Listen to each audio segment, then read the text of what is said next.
The U.S. House of Representatives passed its version of the Farm Bill Thursday, which separates the agriculture legislation from food stamp policies. But it's already meeting a lot of opposition from the Senate.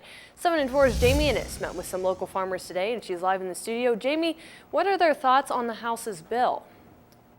Megan, the farmers I met with say the bill is a pretty good start, but when it really comes down to it, both bills are pretty similar when it comes to agriculture. They're what we want. Frank Lipinski always wanted to be a farmer, so he's seen legislation come and go every 5 years. Both the House and Senate's versions recently passed afford more farmers security. They contain, especially for the fruit growers, an opportunity for crop insurance. Something he wishes would have been in place during last season's harsh harvest. You aren't left with zero like the fruit growers were last year. The problem lies in the House's exclusion of food stamps, something added onto the Farm Bill back in the day. It was just simply a matter of you scratch my back, I scratch yours. And that's been the policy for forever, since early 70s.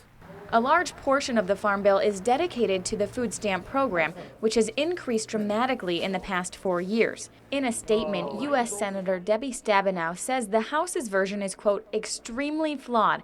She says it's not a real farm bill and insults rural America, which is why so many farm, food, and conservation groups oppose it.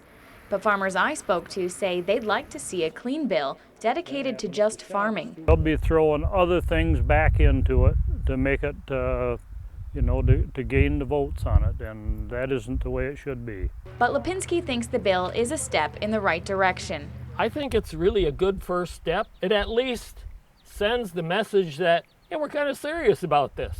We got a problem here. Let's fix it. Frank told me he thinks Congress will reach a deal, most likely with a reduced percentage allotted for food stamps. Reporting live in the studio, Jamie Innes, 7 and 4 News. Thanks, Jamie. Congress has until September 30th to reach a compromise. Otherwise, legislation from 1949 will go back into effect.